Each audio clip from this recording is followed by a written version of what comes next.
はい、皆様、大変お待たせいたしました。ただいまより2023年高校教師の向けに日本語教育のストラテギー pengajaran Sakubung tingkat dasar というウェビナーシリーズを開催いたします。本日はお忙しい中、お集まりいただき誠にありがとうございます。このウェビナーは4つテーマがあります。今回のテーマは、strategi pembuatan sakubung untuk tingkat dasar です。発表者は、ハリセティアン先生でいらっしゃいます。ハリセティアン先生は、ダルマプルサダ大学の作文授業の先生です。本日、司会進行とモデレーターを務めます。ダルマプルサダ大学生のデフィナ・ヌル・アンジャニと申します。どうぞよろしくお願いいたします。Assalamualaikum warahmatullahi wabarakatuh. Selamat siang, salam sejahtera untuk kita semua. Shalom, Om Swastiastu, Bapak dan Ibu peserta seminar. Kami ucapkan terima kasih atas keikutsertaan dalam webinar series Strategi Pengajaran Sakubung Tingkat Dasar tahun 2023 ini. Perkenalkan, saya Devina Nur Anjani, mahasiswa Universitas Dharma Persada, jurusan Bahasa dan Kebudayaan Jepang. Sebagai moderator pada acara seminar atau webinar kali ini yang akan memandu jalannya seminar atau webinar hingga selesai. Kegiatan ini merupakan bentuk dari pengabdian kepada masyarakat yang diselenggarakan oleh Program Studi Bahasa dan Kebudayaan Jepang Universitas Dharma Persada. Webinar series ini akan disajikan dengan 4 subtema. Subtema kali ini dengan judul Strategi Pembuatan Sakubung untuk Tingkat Dasar. Narasumber webinar hari ini adalah Hari Setiawan Sensei yang merupakan salah satu dosen pengampu mata kuliah Sakubung di Universitas Dharma Persada. Saat berjalannya acara, diharapkan para peserta dapat menyalakan kamera dengan virtual background yang sudah diinfokan. Baik, selanjutnya saya akan membacakan susunan acara pada webinar siang hari ini, Strategi Pembuatan Sakubung untuk Tingkat Dasar. Yang pertama, pembukaan. Kedua, pembacaan tata tertib. Ketiga, sambutan perwakilan tim dosen. Keempat, pembacaan CV narasumber. Kelima, penyampaian materi dari narasumber. Keenam, tanya jawab. Dan yang ketujuh, penutupan. Lalu selanjutnya saya akan membacakan tata tertib. 1. Pastikan koneksi internet Anda stabil. 2. Peserta dilarang menyalakan mikrofon tanpa seizin moderator. 3. Peserta diharapkan menggunakan pakaian yang sopan jika kamera dinyalakan. 4. Peserta diharapkan aktif berpartisipasi di dalam acara. 5. Peserta diharapkan menggunakan format nama yang sesuai dengan nama yang akan dicantumkan di sertifikat. 6. Peserta diperbolehkan bertanya melalui kolom komentar atau bertanya langsung dengan raise hand setelah pemberian materi oleh pembicara. 7. Peserta dimohon menyalakan kamera saat sesi foto bersama dilakukan. 8. Peserta diwajibkan mengisi daftar hadir di awal dan di akhir acara pada link Google yang telah diberikan oleh panitia sebagai syarat mendapatkan sertifikat. Demikian tata tertib webinar telah dibacakan. Kami harap para peserta dapat memahami dan tentunya mentaati peraturan yang telah disampaikan. Selanjutnya adalah sambutan dari salah satu tim dosen yang diwakilkan oleh Hargo Sensei. Dipersilahkan untuk Hargo Sensei untuk menyampaikan sambutan. Baik, terima kasih. Apakah suara saya terdengar? Baik. Assalamualaikum warahmatullahi wabarakatuh. Selamat siang, konnichiwa minasang. Alhamdulillah, puja dan puji syukur atas rahmatnya kita dapat berkumpul dalam kegiatan webinar ini. Pertama-tama saya sampaikan rasa terima kasih saya kepada Bapak Ibu pengajar bahasa Jepang tingkat SMA dan sederajat di dalam kesibukannya bisa meluangkan waktu untuk hadir dalam seminar kali ini. Serta saya ucapkan terima kasih juga kepada Bapak Hari yang bersedia menjadi narasumber untuk webinar kali ini. Serta seluruh panitia yang bisa membuat kegiatan ini bisa berjalan dengan baik. Kegiatan webinar ini merupakan kegiatan yang dilakukan oleh dosen-dosen untuk pengabdian masyarakat sebagai tugas tridharma yang harus dilakukan oleh pengajar di perguruan tinggi. Tema webinar kali ini adalah strategi pembuatan sakubung untuk tingkat dasar. Kegiatan kali ini seminar awal dari beberapa seminar dan workshop yang akan kami lakukan. Kami berencana akan melakukan 4 kali kegiatan yang masih masuk ke dalam rangkaian webinar ini, yaitu di bulan Mei sekarang, kemudian Juni, nanti juga Oktober, dan juga November. Tujuan dari webinar ini adalah memberikan informasi mengenai sakubung kepada guru-guru SMA yang sederajat. Di samping itu juga bisa menjadi tempat diskusi saling tukar informasi bagaimana metode yang cocok untuk memahami sakubung. Harapan kami dengan adanya kegiatan ini bisa memberi kontribusi nyata untuk mengembangkan bahasa Jepang pada masyarakat Indonesia melalui guru-guru pengajar bahasa Jepang. Semoga kegiatan kali ini berjalan lancar sampai selesai dan bermanfaat bagi peserta yang hadir pada hari ini. Demikian sambutan singkat dari saya yang mewakili panitia acara webinar ini. Lebih kurangnya kami mohon maaf. Selamat mengikuti webinar. Wabillahi taufik wal hidayah. Wassalamualaikum warahmatullahi wabarakatuh.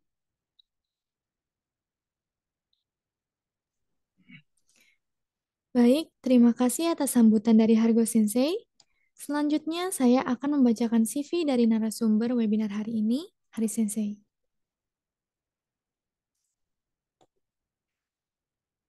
Baik, beliau menempuh pendidikan S1 dengan jurusan sastra Jepang di Universitas Pajajaran, S2 dan S3 dengan peminatan linguistik terapan di TUFS. Beliau juga sudah lulus JLPTN 1 pada tahun 2009 dan juga 2012 dengan nilai yang sempurna. Pelatihan yang pernah beliau ikut sertakan yaitu Nihongo Kyoiku Jishu di TUFS dan Universitas Ljubljana di Slovenia pada tahun 2010. Saat ini beliau sebagai dosen tetap di Universitas Dharma Persada pada program studi Bahasa dan Kebudayaan Jepang. Selain itu, beliau juga sebagai translator dan interpreter bahasa Jepang lepas, pengajar bahasa Indonesia di Japanesia.net, YouTuber di Japanese Channel, sering mengadakan Kouryukai atau diskusi budaya tiap bulan. Pengalaman kerja beliau sebelumnya, beliau pernah bekerja sebagai guru bahasa Jepang di SMA Negeri 44, bekerja di travel agent di Jepang, bekerja di social media data analyst, pengajar bahasa Indonesia di TUFS, dan lainnya yang tidak bisa disebutkan satu-satu. Pengalaman beliau sudah sangat baik di dunia kebahasa Jepangan. Baik, acara selanjutnya adalah acara utama kita pada siang hari ini, yaitu webinar yang mengusung tema Strategi Pembuatan Sakubung untuk Tingkat Dasar, yang akan dibawakan oleh Hari Setiawan Sensei selaku dosen pengampu mata kuliah Sakubung di Universitas Dharma Persada yang tentunya telah hadir di antara kita. Tanpa menunggu lama lagi, langsung saja kita simak bersama-sama materi yang akan Hari Sensei sampaikan. Sebelum kita mulai, kami beritahukan bahwa kami akan membuka sesi tanya jawab di akhir pemaparan webinar. Para peserta jika memiliki pertanyaan terkait materi yang akan disampaikan setelah ini, silakan untuk menulis di kolom chat Zoom. Baik, Hari Sensei, waktu dan tempat kami persilahkan. Ya, terima kasih. Apakah suara saya kedengaran?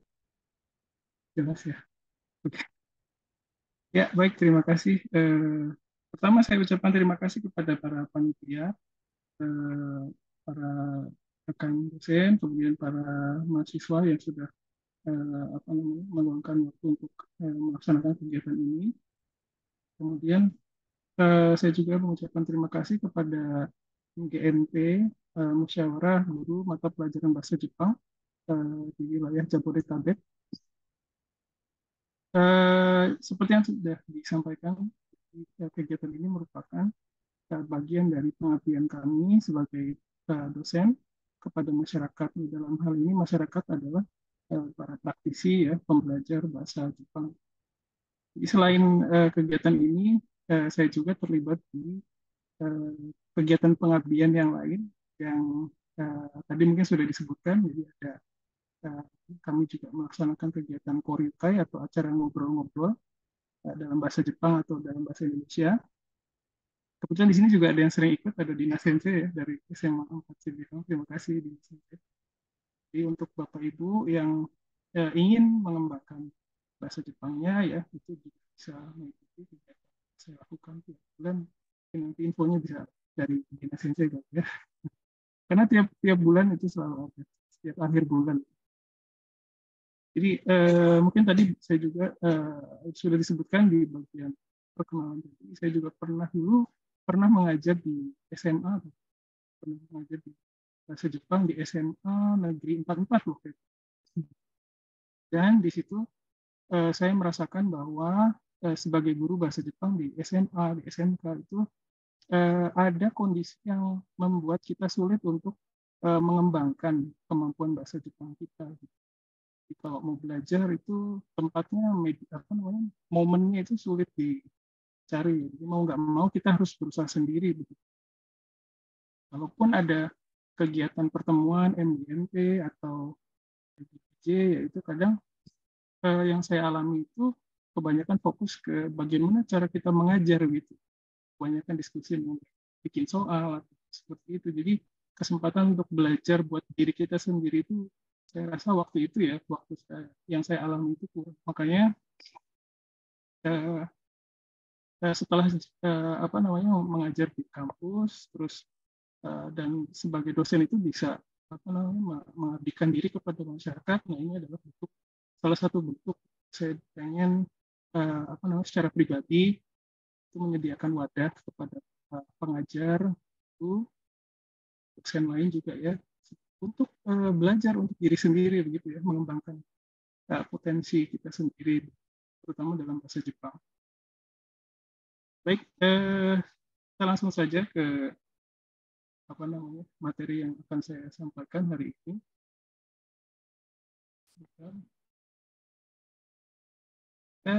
Semoga tadi kan ada itu foto saya di posternya waktu itu ya.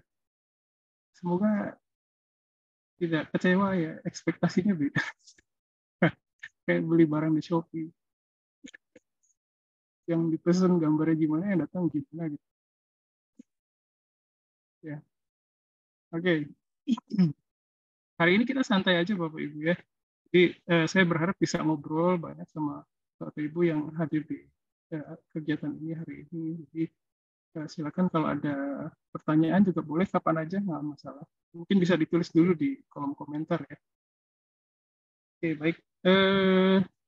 Temanya hari ini adalah strategi pengajaran Shakubu tingkat dasar, Bapak. Jadi hari ini dan kedepannya mungkin ada 4 sesi nanti ya, kedepannya ada 4 pertemuan yang akan mengangkat tema mengenai Shakubu. Dan saya menyusun materi hari ini dan ke depan itu berdasarkan pengalaman dan berdasarkan hasil penelitian yang sudah saya lakukan dan hasil penelitian mengenai Shakubu yang lain juga. Dan berusaha menyediakan materi yang terjangkau. Yang terjangkau itu maksudnya Bapak Ibu dengan kondisi pencapaian bahasa Jepang Bapak Ibu masing-masing itu saya yakin bisa menjalankan materi ini. Baik, hari ini temanya ada bagiannya ada 4 bagian utamanya Bapak Ibu. Ada kendala, nanti kita akan membahas apa saja kendala yang kita hadapi sewaktu mau menulis sesuatu dalam bahasa Jepang. Terus nanti saya juga akan menyampaikan mengenai teorinya gimana sih supaya bisa menulis gitu ya dalam bahasa asing atau dalam hal ini bahasa Jepang. Ya. Kemudian nanti tidak hanya teori Bapak Ibu, ya, nanti saya juga akan menyampaikan hal-hal konkret apa saja yang bisa kita lakukan supaya bisa meningkatkan kemampuan kita dalam bahasa Jepang. Nah, di sini Bapak Ibu bisa mengikuti materi ini baik sebagai pengajar bahasa Jepang ataupun sebagai pembelajar Bapak Ibu. Jadi sejatinya kita juga selain pengajar itu sebenarnya juga pembelajar juga. Jadi ini juga bisa dikembangkan untuk keperluan Bapak Ibu sendiri. Kan misalnya ada misalnya biasanya kegiatan, ada pelatihan ke Jepang itu kan, kita diminta untuk bikin sakubung Bapak Ibu ya. Nah itu mungkin dengan materi di sini bisa membuat Bapak Ibu lebih mudah menyusun apa yang ingin Bapak Ibu sampaikan dalam tulisan. Kemudian di akhir nanti ada, saya akan juga menyampaikan mengenai media yang bisa kita jangkau di internet Bapak ya. Lalu yang untuk mendukung supaya kita bisa menulis dalam bahasa Jepang, lalu mengenai feedbacknya juga Bapak. Jadi kita sebagai pengajar itu untuk feedback atau umpan balik kepada pembelajar. Ini saya juga akan memberikan hal yang berkaitan dengan umpan balik ini atau feedback. Baik.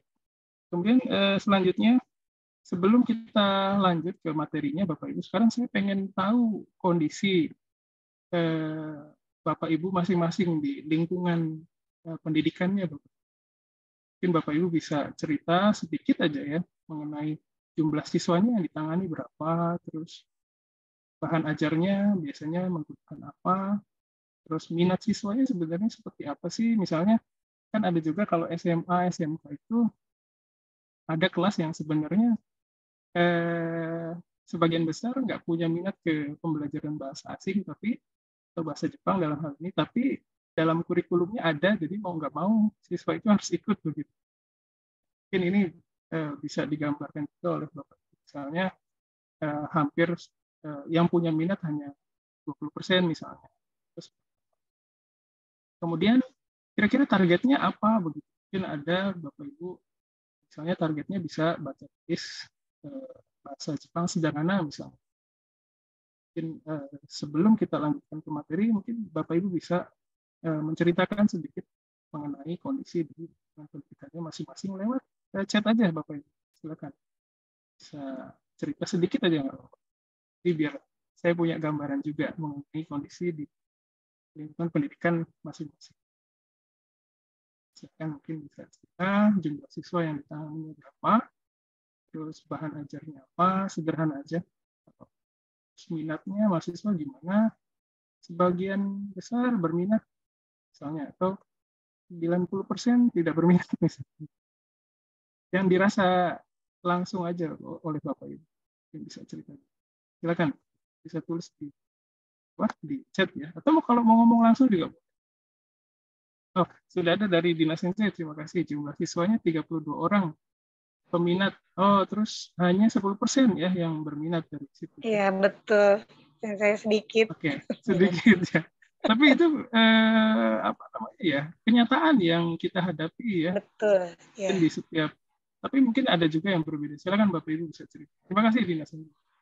Sama-sama, Alice Sensei. Ajarnya Nihongo kira-kira kalau nggak salah, kira-kira itu nggak pakai hiragana katakana ya, pakai romaji kalau nggak salah.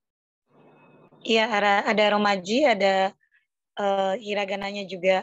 Oh, jadi ada hiragana gitu. Bukan hiragana apa? Ada latinnya ya. Oh, oke.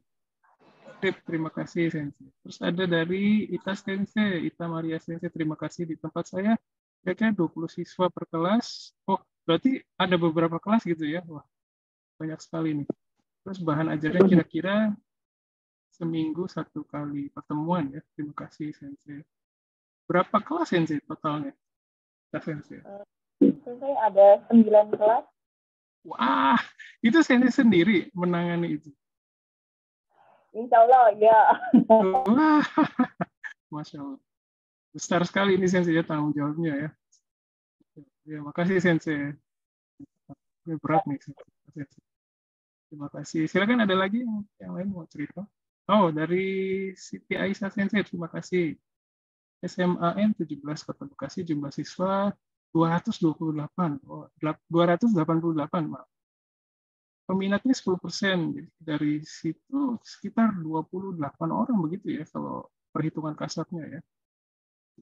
Ini juga Siti Aisyah Sensei, ini juga lingkungannya cukup menantang ini ya. Terima kasih. Ada lagi yang mau cerita mungkin? Silakan. kurang lebih nggak beda-beda jauh ya. Jadi sebenarnya yang minat itu hanya 10, sekitar segitu ya, 10%. Syukur-syukur 20% begitu ya. Baik. Oke, baik, terima kasih kepada para sensei yang sudah berpartisipasi ya. Sensei, Ita Maria Sensei, dan Sensei yang sudah cerita tentang pendidikannya. Oke. Terus selanjutnya, kita kan mau belajar tentang sakubung nih, tapi siapa tahu pemahaman mengenai sakubung itu apa sih sebenarnya gitu ya. Siapa tahu beda gitu ya. Jadi saya juga pengen tahu nih definisi dari sakubung menurut para sensei itu gimana. Ini nggak ada jawaban benar atau salah sensei ya. Silakan, nggak apa-apa saja. Bukan tes. Silakan. Apa menurut pendapat para sensei apa? Silakan bisa melalui chat.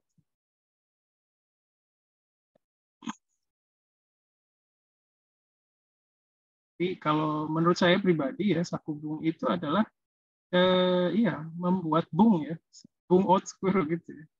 Tapi sebenarnya bukan sekedar bung ya, itu lebih kompleks dari itu. Sudah ada dari Siti Aisyah Sensei karangan, mengarang ya, membuat karangan betul ya. Terus dari Dina Sensei juga mengarang betul. Terima kasih. Tapi kadang kalau kita dari bahasa Indonesia ya, mengarang itu kayaknya sesuatu yang dikarang gitu, sesuatu yang tidak real gitu ya. Apa namanya, kalau lihat bahasa Indonesia itu agak gimana gitu. Dari Ruzayana Sensei, terima kasih, mengarang membuat kalimat ya. Terus ada Ita Maria Sensei, siswa menulis karangan sederhana dengan pola Master Sip. Terima kasih Sensei. Nah, Sip, terima kasih untuk para Sensei yang sudah partisipasi ya. Oke, baik, kita lanjutkan Sensei. Nah, terus saya juga pengen tahu nih mengenai bagaimana pengalaman sensei-sensei di sini menulis atau mengajar sakubung. Kira-kira bagaimana pengalaman sensei? Pernah belajar atau belum? Atau dulu waktu belajarnya kapan? Atau kalau mengajar di keseharian sensei ada mengajar sakubung? Silakan bisa cerita sedikit pengalaman baik sebagai yang menulis sakubung dan pengalaman sebagai ini pengajar. Apakah ada materi mengenai membuat karangan ini keseharian, kegiatan pendidikan tempat sensei bisa. Atau kalau mau ngobrol langsung juga boleh. Oke, dari Dina Sensei, siswa menulis dulu dalam kalimat sederhana bahasa Indonesia, kemudian diterjemahkan. Oke, Sensei, terima kasih banyak. Ini kecenderungan yang umum ya, Sensei. Biasanya menulis dulu dalam bahasa Indonesia ya. Iya. Ya, oke, terima kasih. Sama ya, mahasiswa juga ada kecenderungan. Mungkin. Di sini juga ada mahasiswa mungkin bisa kasih insight-nya ya. Oke. Ada lagi yang mau cerita mungkin? Pernah belajar tapi ya, mungkin ya. Sensei semua pernah belajar sakubung. Waktu kuliah dulu mungkin. Oh, dari Rizka Sensei, terima kasih. Karena mengajar siswa SMA pemula yang benar-benar belum tahu bahasa Jepang, jadi kalimat yang dibuat masih sangat sederhana. Menuliskan pengalaman belajar tentang guru atau guru kesukaan ya. Terus dari Siti Aisyah Sensei buat sakubung waktu kuliah saja, oke. Mengajar ke siswa karangan sederhana gabung-gabungan pola kalimat yang diajar. Oke, terima kasih. Terus dari Dini Sensei, pernah Sensei tapi udah banyak lupa. Oke. Terus dari Ita Maria Sensei, kalau di kelas sakubung pertama siswa adalah buat teks di Kosoka. Iya, ini bagus juga ya. Sip, terima kasih. Oke, sip, terima kasih atas partisipasinya di beberapa pertanyaan tadi. Jadi saya sedikit ada gambaran. Oke, baik. Nah, pertama kita akan ini membahas tadi seperti yang sudah dijabarkan di sini, kita akan membahas pertama tentang kendalanya dulu. Apa kendala dalam menulis sakubung? Sebelum saya menunjukkan beberapa poin yang sudah saya tuliskan di slide ini, mungkin dari Sensei dulu ya. Kira-kira apa ya kendala dalam menulis sakubung? Silakan Sensei bisa menyampaikan pemikirannya di kolom chat ya. Atau di ngobrol langsung juga. Silakan bebas saja. Nah, kira gimana? Apa yang Ya mungkin Sensei kalau menurut silakan. saya kendalanya itu apa ya, tidak menguasai GOI-nya gitu. Jadi Ya, kosakatanya kurang. oke. Terima kasih Dina Sensei. Jadi kurang banyak menguasai kosakata. Ada lagi mungkin dari Sensei yang lain? Oh, dari Iin Sensei, terima kasih. Kendala pertama menurut saya adalah keterbatasan kosakata dan pola kalimat. Nah, ini juga pernah ya, saya rasakan ya. Jadi tidak bebas begitu ya mengekspresikan apa yang mau kita sampaikan. Terus dari Dini Sensei, di tingkat siswa SMA banyak terkendala selain kosakata juga pemahaman pola kalimat. Nah, betul ya. Jadi masih berkaitan dengan ini, sisi gramatikal ya. Masih ada lagi mungkin dari sensei yang lain? Silakan bebas saja. Ada jawaban benar atau salah ya. Di masing-masing sensei punya pemikiran tersendiri ya. Silakan bisa disampaikan. Dari Ruzayana Sensei, keterbatasan kosakata dan merangkai kalimat dengan benar. Ini juga dirasakan oleh sensei-sensei yang lain ya. Jadi ketika memikirkan apa ya kendalanya, mungkin bisa flashback ya ke diri kita sendiri waktu proses belajar saku buku ini, apa ya kendala. Oke, baik.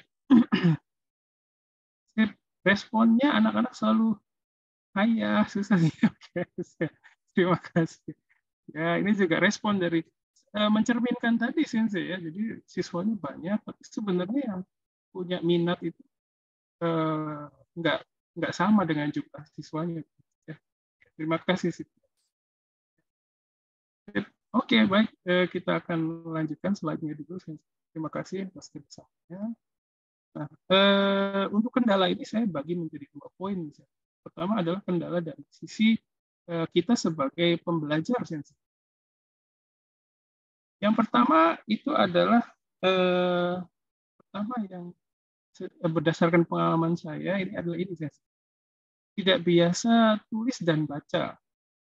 Mungkin kalau baca, ya baca sih. Sebenarnya kita melakukan kegiatan menulis, kegiatan membaca, tapi mungkin apa yang kita tulis, apa yang kita baca itu bukan sesuatu yang kompleks ya. Biasanya kalau yang suka media sosial mungkin ya sebenarnya menulis, tapi misalnya hanya menulis atau apa namanya caption gitu ya, sebatas informasi yang pendek-pendek begitu. Jadi belum ada alur ceritanya. Kemudian kebiasaan membaca juga menurut saya banyak berpengaruh sih. Jadi kadang kalau kita suka baca, itu kita jadi punya gambaran mengenai bahasa yang akan kita tulis begitu. Jadi contohnya yang paling gampang itu kalau kita suka baca novel ya, mungkin di sini ada yang suka baca novel ya. Jadi kalau kita suka baca novel itu kadang kita punya bayangan gitu. Kalau saya bisa deh nulis novel kayak gini gitu ya. Jadi kalau memang ada minat baca yang tinggi itu saya pikir jadi punya banyak referensi kalimat atau alur cerita ya mengenai apa yang kita minati ya. Ini pengaruh juga. Terus kemudian seperti yang tadi sudah sensei sampaikan ya, ini adalah yang kedua adalah kemampuan bahasa Jepang yang terbatas sensei. Jadi bukan hanya GOI tapi juga ada kemampuan berkaitan dengan kemampuan gramatikal ya, kayak pola kalimat ya, terus kosakata ya, seperti itu. Kemudian ada hal lain sebenarnya, jadi ini berdasarkan penelitian juga. Nanti penelitiannya apa saja ada di akhir slide. Yang selanjutnya adalah ini menulis di luar konteks komunikasi. Jadi pada dasarnya bahasa itu fungsinya itu kan untuk berkomunikasi Jadi untuk menyampaikan pemikiran kita, menyampaikan pendapat kita, menyampaikan perasaan kita. Nah, hanya saja ketika mahasiswa atau siswa itu dibuat karangan ya sakubung itu terkadang terlepas dari konteks komunikasi ini. Salah satu buktinya adalah misalnya biasanya kalau kita ikuti kelas sakubung gitu ya, yang membaca sakubung itu biasanya terbatas hanya yang menulis dan yang menilai saja. Jadi biasanya seperti itu. Jadi ada kecenderungan seperti itu. Jadi makanya saya bisa bilang ini menulisnya di luar konteks komunikasi. Jadi hanya untuk kepentingan tugas sakubung saja. Gitu. Jadi bukan untuk menyampaikan pendapatnya, menyampaikan perasaannya. Gitu. Seperti itu saja. Jadi ada kecenderungan seperti menulisnya itu enggak dalam konteks komunikasi. Kemudian yang selanjutnya ini seperti ini, sulit dapat feedback. Jadi seperti yang tadi digambarkan oleh sensei-sensei ya, satu kelas 20, terus ada berapa kelas? 9 kelas. Wah, banyak sekali. Kalau misalnya memberikan feedback ya untuk 20 kali 9, berapa? Saya masuk bahasa soalnya matematikanya nggak bagus. 180-an orang ya, sekitar 200 orang ya. Itu feedback yang dilakukan itu tentunya ya, perlu waktu dan tenaga sensei. Jadi ini mungkin menjadi salah satu kendala ketika ini salah satu kendalanya dari sisi dua sisi sih ya, dari sisi pembelajar ataupun dari sisi pengajar juga ya. Pembelajar sulit mendapatkan feedback karena pengajarnya harus menangani banyak pembelajar gitu ya. Jadi sulit meluangkan waktu dan tenaga ya. Nah, kalau misalnya satu orang sensei memberikan feedback secara komprehensif ya kepada sakubung dari 200 anak, nah kita nggak bisa hidup, nggak manusiawi gitu ya. Terus kemudian ini juga berkaitan dengan yang tadi sensei ya, menulis di luar konteks komunikasi. Jadi gini, tidak ada kesadaran dibaca sensei. Jadi seperti yang tadi saya sudah ceritakan bahwa dalam penelitian mengenai sakubung ini menyebutkan bahwa sakubung kecenderungannya berakhir dibaca oleh yang menulis dan yang memeriksa saja. Jadi tidak ada kesadaran bahwa tulisan saya bakal dibaca oleh orang lain gitu, selain yang memeriksa. Nah, ini juga katanya dianggap sebagai hal yang menjadi kendala. Masih ada sih, masih ada. Ini masih belum selesai. Kendalanya banyak. Selanjutnya adalah ini sih. Nah, sekarang zaman sudah maju banget ya, disruptif ya. Ini penggunaan AI, mesin penerjemah ini juga sangat meresahkan. Mungkin sensei-sensei udah tahu ada apa aplikasi namanya ChatGPT, mungkin ya, udah tahu sensei. Itu saya juga pernah pakai ChatGPT. Saya bilang ke ChatGPT ini itu, tolong tuliskan karangan tentang Indonesia. Terus ditulisin tuh. Ditulisin banyak gitu ya keluar. Terus saya bahasa Jepangnya susah saya bilang. Kono nihongo muzukashi sugiru. Motto kantan nihongo de kaite kudasai. Terus saya kasih instruksi gitu ke ChatGPT dan dibuatkan dengan bahasa Jepang yang lebih mudah. Jadi sekarang itu kita nggak perlu susah-susah gitu. Dan ini jadi kendala ketika kita berusaha membuat sakubung. Seperti yang tadi sudah diceritakan sensei, ada kecenderungan bahwa kita sebagai pembelajar itu kadang membuat sakubung dari bahasa Indonesia dulu, tentunya ya. Itu sudah hukum alam sensei. Tidak bisa dihindari. Karena ketika kita belajar sesuatu yang baru, itu pasti kita menjadikan pengetahuan yang lama sebagai referensi, mau tidak mau. Dalam hal ini kalau pembelajaran bahasa asing itu mau nggak mau kita mengandalkan kemampuan bahasa Indonesia kita, atau mengandalkan kemampuan bahasa ibu. Jadi makanya ada kecenderungan kita menggunakan bahasa Indonesia dulu, terus baru diterjemahkan. Gitu. Nah ini juga bukan berarti tidak ada resikonya ya.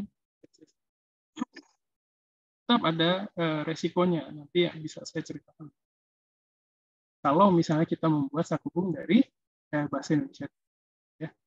Mungkin terkesan mudah ya jalannya, tapi sebenarnya ini mengarahkan kita ke kendala yang lain, ada masalah yang lain. Dan ini terkait dengan kendala yang terakhir, yaitu pemberdayaan bahasa ibu yang belum terarah. Jadi kadang kita menggunakan bahasa ibu sebagai modal awal bahasa asing. Kalau memang kemampuan bahasa asingnya itu sudah di tahap yang cukup tinggi, itu kita bisa melakukan penyesuaian. Banyak penyesuaian yang bisa kita lakukan. Hanya saja ketika bahasa ibunya itu ternyata bahasa ibunya itu sebenarnya bahasa yang susah. Tapi kita tidak menyadari bahwa itu bahasa yang susah.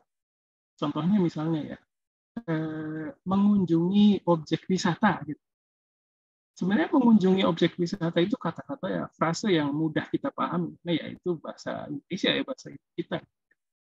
Tapi ketika itu diterjemahkan ke bahasa asing, ke bahasa Jepang dalam hal ini, itu akan biasanya misalnya Kanko Chio Otozureru gitu ya misalnya. Kalau misalnya kita pakai Google Translate, masalahnya Otozureru itu walaupun sudah terlihat bahasa Jepangnya, tapi sebenarnya itu merupakan bahasa Jepang yang sebenarnya belum terjangkau oleh siswa tersebut. Jadi sebenarnya belum pernah belajar gitu. Nah, karena belum pernah belajar, belum pernah bertemu dengan konteks komunikasi yang melibatkan kata tadi, contohnya kata Otozureru tadi, makanya itu rasa memiliki terhadap informasi itu tipis, karena bukan bahasa kita, bukan informasi yang kita miliki, yang meminjam saja, meminjam pengetahuan dari translate. Dan setelah meminjam pengetahuan itu akan kembali lagi sebenarnya ke asalnya, tidak menempel ke dalam diri kita sebagai tidak menjadi bagian dari diri kita, karena prosesnya itu tidak ada proses komunikasi, pengalamannya beda. Jadi itu yang bisa saya gambarkan sebagai kendala yang dialami oleh pembelajar. Nah, sekarang saya akan jabarkan mengenai kendala yang dialami oleh pengajar. Yang pertama adalah ini saja, tidak cukup waktu dan tenaga untuk memberikan feedback. Tadi sudah disebutkan.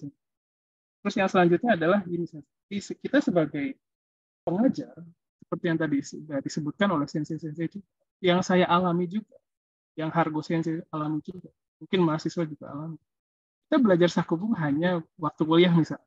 Jadi pengalaman menulis atau kalau misalnya sehari-harinya pun nggak ada, kecuali kalau sensei yang misalnya memang hobi menulis, itu beda. Jadi pengalaman menulis ini juga menurut saya sangat berpengaruh ke bagaimana kita merespon tulisan orang. Oke. Nah, selanjutnya saya akan menjabarkan mengenai teorinya saja. Gimana nih teorinya supaya bisa menulis bahasa Jepang dengan baik. Nah, kali ini karena berkaitan dengan waktu, ya saya pengennya sih komunikasi dengan sensei yang ada di sini semua, tapi kita maju dulu sensei. Nah, teorinya yang pertama adalah seperti tadi ya, ada dua sudut pandang, teori dari kita sebagai pembelajar dan teori dari yang bisa kita lakukan sebagai pengajar. Yang pertama dari pembelajar dulu, yang pertama adalah ini tentu banyak membaca. Jadi kalau kita banyak membaca, kita akan memiliki banyak referensi, banyak contoh cara mengekspresikan sesuatu. Nah, ini dulu. Jadi pertama pasti harus banyak membaca dulu, karena mau tidak mau kita pada dasarnya harus ada input dulu sebelum menghasilkan output. Sama seperti waktu kita bayi, walaupun kita udah nggak ingat ya. Untuk sensei-sensei yang udah punya anak mungkin bisa memahami ini, atau yang punya keponakan, gitu, ya, pernah lihat kecil, pertumbuhan anak kecil. Jadi anak kecil itu punya waktu yang panjang sekali untuk menerima input bahasa. Jadi makanya kalau kita sebagai orang tua sebaiknya jangan pakai bahasa, ngikutin bahasa bayi ya. Misalnya, oh mau minum cucunya. Itu nanti input yang masuk seperti itu. Jadi makanya sebaiknya kita gunakan ya bahasa orang dewasa aja. Oh mau minum susu ya, bentar ya. Gitu. Itu akan masuk sebagai input dan akan menjadi membangun istilahnya kasarnya membangun cetakan-cetakan bahasa di dalam diri si anak kecil itu. Nah, itu juga berlaku untuk kita sebagai pembelajar bahasa asing. Kalau kita banyak input, dalam hal ini kalau kita mau outputnya berarti menulis, berarti harus ya input berupa membaca. Kita lanjutkan dulu ya. Terus yang kedua adalah memberdayakan bahasa Jepang yang sudah ada. Nah, ini yang sulit ya. Jadi mungkin kita karena kecenderungannya membuat sakubung dari bahasa Indonesia dulu, mau tidak mau kita akan bertemu dengan bahasa Jepang yang tidak kita kenali, yang belum kita pelajari. Karena itu belum kita pelajari, karena itu bukan milik kita. Jadi sama dengan itu bukan bahasa kita, bukan pemikiran kita. Nah, karena bukan pemikiran kita, bukan bahasa kita, itu tidak akan melekat ke dalam diri kita. Jadi solusi yang paling, walaupun misalnya saya bahasa Jepangnya kan masih sederhana banget, nanti kayak anak kecil dong gitu bahasanya, kayaknya bahasanya lucu banget gitu bahasa Jepang. Nah, justru itu yang sebaiknya diberdayakan. Jadi tidak apa-apa menggunakan bahasa Jepang yang sudah ada saja gitu, yang sudah dipelajari, yang sudah diingat oleh siswanya. Tidak perlu mendatangkan atau menghadirkan pengetahuan baru yang belum tentu bisa menempel, belum tentu bisa kita ingat, belum tentu menjadi bagian dari kita. Jadi mungkin bahasa Jepangnya sedikit, kosakatanya sedikit, tapi nanti kalau kita bisa memberdayakan itu, walaupun sedikit, tapi bisa diberdayakan secara maksimal dibandingkan dengan banyak kosakata tapi nggak tahu cara makainya seperti apa. Dan ini merupakan jalan yang paling ideal. Karena pada dasarnya kalau kita balik lagi ke perkembangan kebahasaan anak, kan nggak ada anak kecil yang ngomongnya lengkap gitu sih. Misalnya mau minta susu gitu ya, terus minta ke bapak ibunya dengan bahasa yang formal gitu. Bapak ibu, sekarang aku lapar. Aku ingin susu yang rasanya vanila. Apakah bapak ibu bisa menyediakan itu? Nah, kalau anak kecil umur 2, 4, 5 tahun ngomongnya begitu, repot gitu. Jadi begitu. Makanya kalau pada dasarnya kita walaupun kelihatannya sebagai orang dewasa, tapi sebagai pembelajar bahasa asing, sama kayak anak kecil. Jadi kita harus memaklumi kondisi seperti itu. Oke, kita lanjutkan dulu Bapak Ibu. Terus yang lain adalah menulis dalam konteks komunikasi. Jadi kita harus bisa mendekatkan siswa kita ke kondisi di mana apa yang dia tulis, apa yang mereka tulis itu adalah sebuah pesan untuk orang lain. Iya, sebagai pesan untuk orang. Jadi ada berusaha membangkitkan kesadaran bahwa ini akan dibaca oleh temannya loh. Terus yang lain satu lagi adalah kalau buat kalau buat dari bahasa ibu dalam hari ini, kalau misalnya membuat sakubung dari bahasa Indonesia dulu, itu silakan menggunakan bahasa Indonesia yang sangat sederhana dulu. Karena kalau kita buat dengan bahasa Indonesia yang kompleks, tentunya akan bertemu dengan bahasa asing yang kompleks, yang mungkin belum pernah kita pelajari. Jadi kalaupun menggunakan bahasa ibu tidak apa-apa, tapi harus menggunakan bahasa ibu yang sederhana. Tapi kadang kita nggak paham mana yang bahasa Indonesia yang sederhana dan mana yang kompleks gitu ya. Itu masalahnya. Jadi karena ya itu kan bahasa ibu ya, bahasa Indonesia ya. Bahasa Indonesia udah bahasa ibu kita, jadi nggak ada yang kelihatan susah begitu ya, nggak ada yang kelihatan kompleks. Ya, jadi itu teorinya Bapak Ibu, dari sisi pembelajaran. Sekarang dari sisi pengajar, supaya teorinya supaya kita bisa lebih mudah menulis. Pertama adalah ini Bapak, memberikan fasilitas membaca. Bapak. Jadi walaupun kita mau mengajarkan sakubung, menulis dalam hal ini, mengeluarkan output, kita harus bisa menyediakan ruang kepada para siswa kita untuk menerima input dulu. Gitu loh. Jadi setidaknya harus ada proses menerima input dalam bentuk tulisan. Itu juga harus bisa, artinya harus bisa menyediakan waktu untuk itu. Terus yang kedua adalah harus bisa, kita sebagai pengajar itu harus bisa meminimalisir kekhawatiran pemerintah. Ini hal yang sebenarnya kita juga rasakan, Bapak. Mungkin saya juga sebagai pembelajar, kita juga punya kekhawatiran ya. Nanti nggak nyambung bahasa Jepangnya, nanti aduh bahasa Jepang saya masih dasar banget gitu ya. Pasti khawatir ketika ingin mengeluarkan output gitu. Nah ini harus bisa kita minimalisir. Nah, caranya gampang, nggak susah sih. Kita harus bisa menerima bahasa Jepang siswa kita apa adanya. Jadi misalnya siswanya campur-campur gitu ya, bahasa Jepang sama bahasa Indonesia, kita terima dulu aja nggak apa-apa. Oh iya bagus, itu sebuah usaha sebenarnya. Dan kita harus memberikan penghargaan terhadap. Jadi kita juga harus bisa membuat siswa kita nyaman. Oh nulis kayak gini juga bisa ternyata. Ya udah deh nggak apa-apa. Dengan pencapaian sedikit demi sedikit itu akan mengantarkan siswa kita ke tingkat produktivitas yang lebih tinggi. Dan selanjutnya adalah mempermudah feedback. Kalau selama ini dalam Sakubung itu kesannya harus misalnya kita harus ngecek satu-satu gitu ya, Sensei ya. Ngecek satu-satu, dimerah-merahin, ini salah gitu ya. Itu pasti membuat Sensei sendiri lelah gitu. Butuh waktu, butuh tenaga, butuh mikir juga, mikir bikin lapar Sensei. Jadi kita harus bisa menakar kemampuan kita sebagai pengajar juga. Jadi, karena siswanya banyak, kita lakukan feedback yang terjangkau dulu aja, Sensei. Misalnya, Sensei membaca, ya, terus mem-pick up bagian-bagian yang menurut Sensei perlu dibicarakan saja. Dari sekitar 20 orang, misalnya hanya 10 bagian yang dibicarakan, misalnya.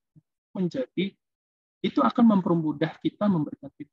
Tapi tentunya kita harus memberikan pengertian kepada siswa kita juga bahwa feedback yang diberikan oleh Sensei itu tidak bisa secara detail ya, karena kalau detail kita akan kehilangan kehidupan kita sebagai seorang manusia, manusiawi gitu. Kemudian hal yang bisa dilakukan oleh kita sebagai pengajar adalah memberikan small step atau scaffolding. Istilahnya scaffolding. Scaffolding itu kalau Sensei lihat gedung lagi diperbaiki itu suka ada tangga-tangga besi-besi gitu Sensei ya. Nah itu namanya scaffolding. Nah kita harus bisa memberikan small step kepada siswa kita. Misalnya siswanya bikin Sakubung yang campur-campur ya. Kita hargai nggak apa-apa Sensei. Kita terima apa adanya. Oh oke, terima kasih ya. Nanti kita coba kembangkan lagi ya. Nah dari situ dari pencapaian kecil itu akan nanti kalau misalnya pencapaian itu kita recognize, pencapaian siswanya kita recognize, kita hargai, itu akan mengarah ke pencapaian yang lebih tinggi lagi. Walaupun memang tidak bisa buru-buru. Oke, baik. Nah, selanjutnya ini kan tadi teori ya. Ini karena waktunya terbatas, kita langsung saja. Nah, selanjutnya praktek ya. Praktek. Ini apa saja yang bisa kita lakukan supaya siswa kita walaupun materi pembelajarannya masih belum banyak ya, tapi bisa menghasilkan tulisan. Dan ini bukan berlaku untuk Sensei sebagai pengajar saja, tapi Sensei sebagai pembelajar bahasa Jepang juga bisa melakukan hal ini. Jadi fokusnya ke pengembangan diri Sensei juga aja. Nah, hal yang bisa kita lakukan ada dua Sensei yang saya mau proposal kepada para Sensei. Yang pertama adalah menggunakan template dan yang kedua adalah menyusun Sakubung dari pertanyaan.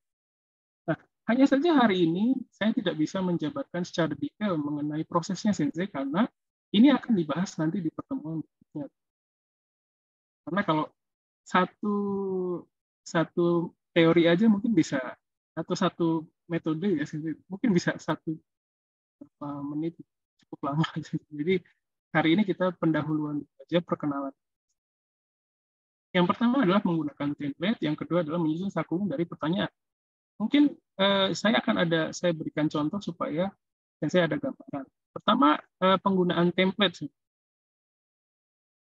Yang pertama penggunaan template seperti ini, Sensei. Jadi, pertama kita sebagai pengajar itu bisa menyediakan contoh saku buku. Kita berikan dulu contohnya, kita berikan kesempatan kepada siswa kita, kepada diri kita sebagai pembelajar, itu kesempatan untuk menyerap input dulu. Kemudian, contoh saku buku ini diusahakan sedekat mungkin dengan kehidupan si penulisnya nanti. Misalnya siswanya yang mau nulis, diusahakan dekat dengan kehidupan siswanya, seperti tadi ya, ada Chico Shokai, ada guru kesukaan gitu ya, itu bagus sekali. Kita bisa mulai dengan dari kehidupan siswanya ya, atau kehidupan kita sebagai orang yang mau nulis saku bunga. Nah, template-nya itu sudah jadi, hanya kita bisa mengganti informasi-informasi tertentu saja. Nah, dengan template ini kita bisa meningkatkan produktivitas. Jadi siswanya itu bisa menghasilkan produk yang berupa tulisan.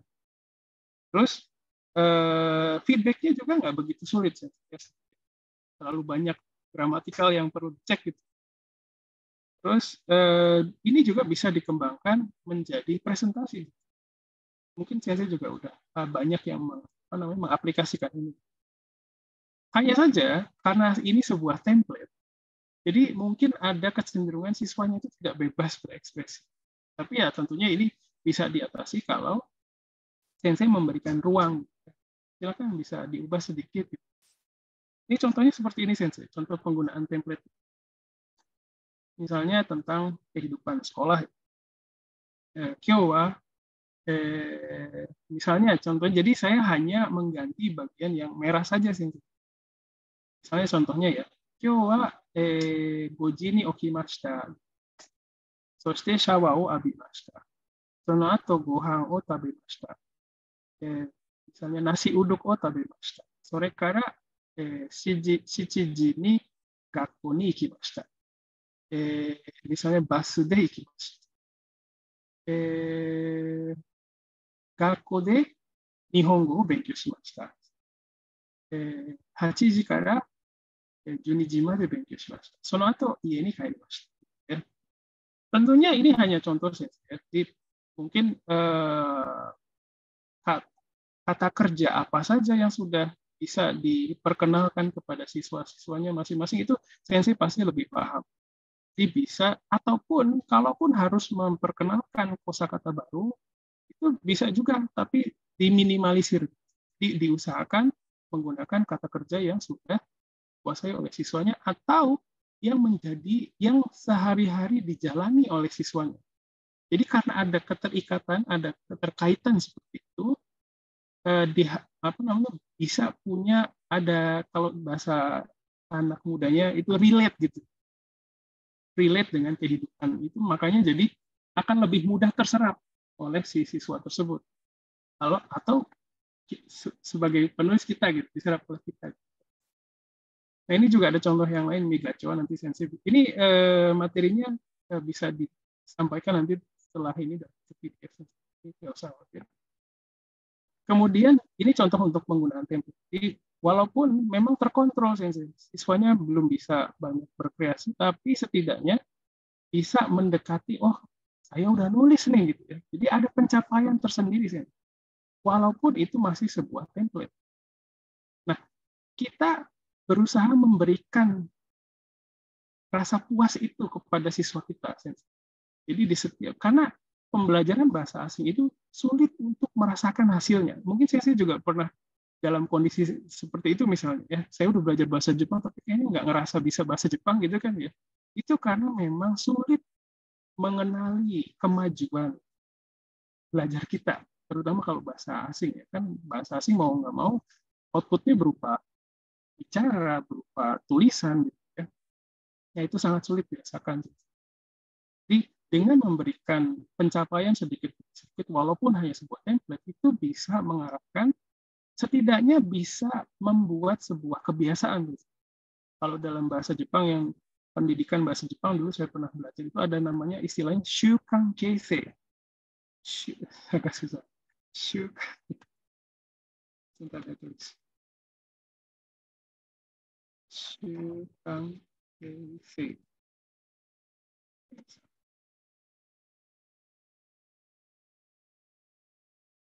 Salah lagi. Nah ini Sensei. Jadi membentuk, salah. Saya jawabnya ke Aisyah Sensei. Itu ya, shukan keisei. Jadi membentuk kebiasaan.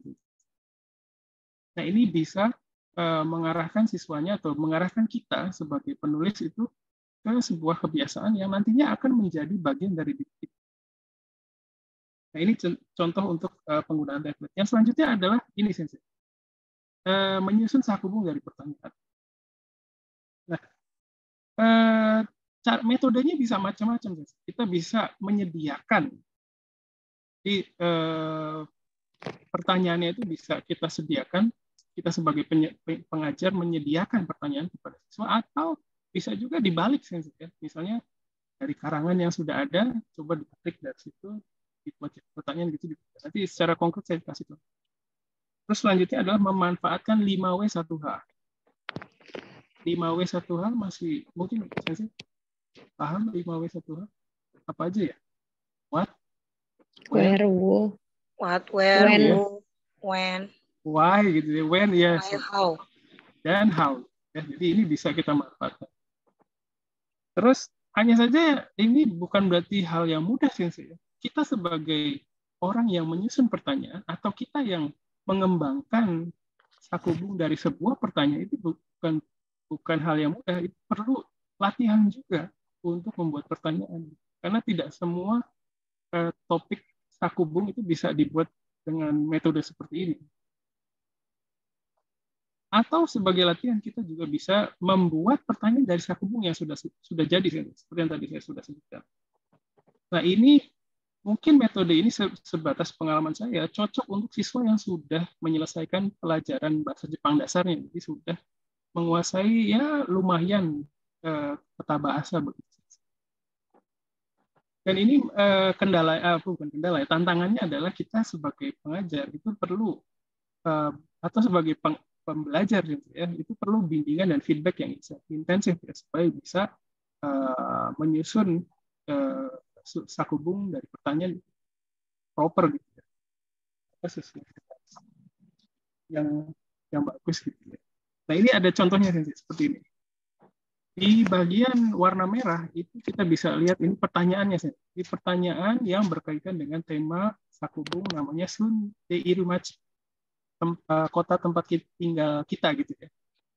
Nah ini pertanyaannya memanfaatkan 5W1H tadi Sensei. Pertama where, doko. Karena ini tentang tempat ya, makanya pertanyaannya adalah di mana gitu. Where. Doko ni Sundai sekali. Terus pertanyaan kedua adalah soko wa donna basho desu ka? Nah, ini tentunya seperti yang tadi saya sampaikan perlu pengetahuan bahasa Jepang yang lumayan ini sih. Setidaknya dasarnya udah ada. Terus pertanyaan ketiga adalah itskara itsumade soko ni sundimasu ka? Dari kapan sampai kapan tinggal di situ? Dan keempat, dare to issho ni sundimasu ka?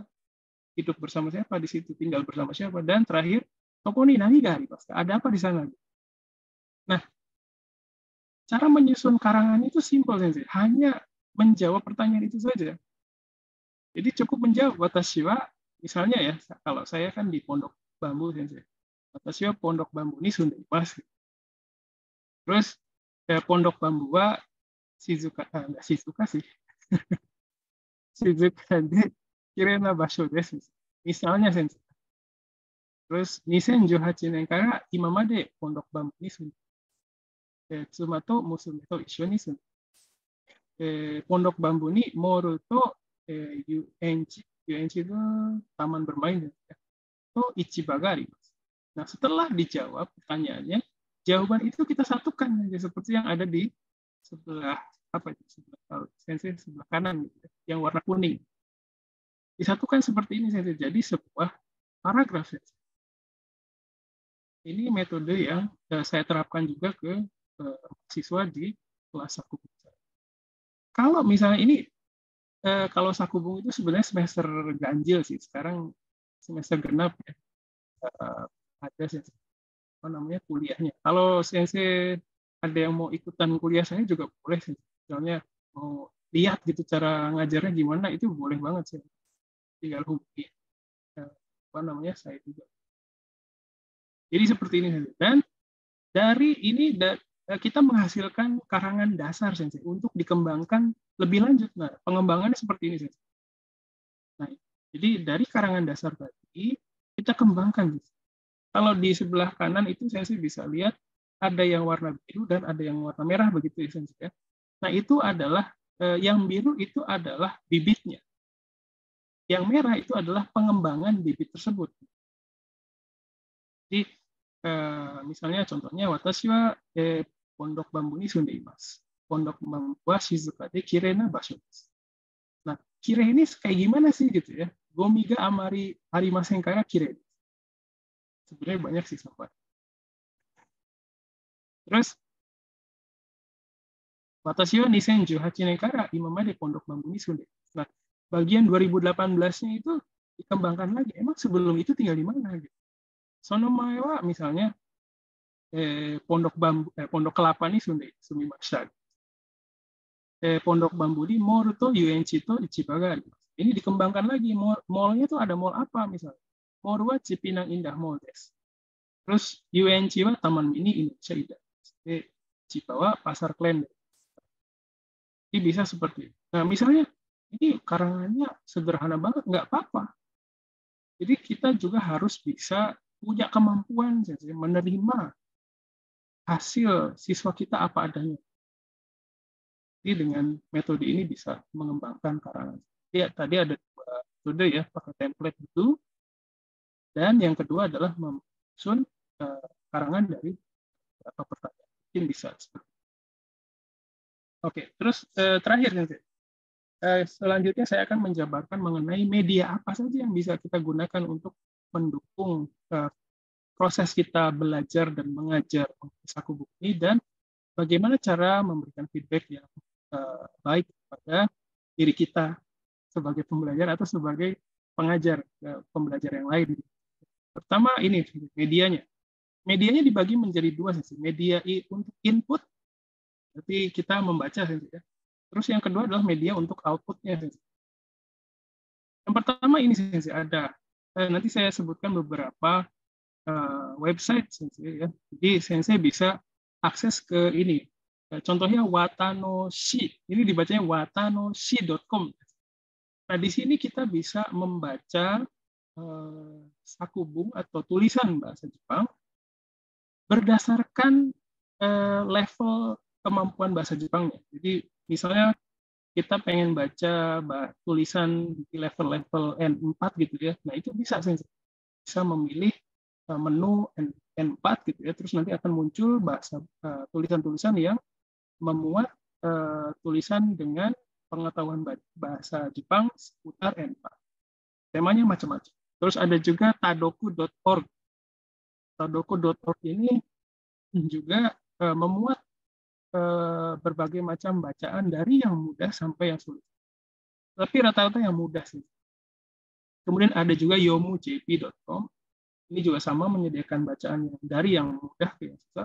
Ada juga Yomimono Ippai, juga ada macha.jp.com, juga mungkin ada beberapa sensei yang sudah pernah lihat macha ini ya. Ada juga marugotoweb.jp, sini juga ada bacaan. Ada juga ini sensei, NHK Web News Web Easy.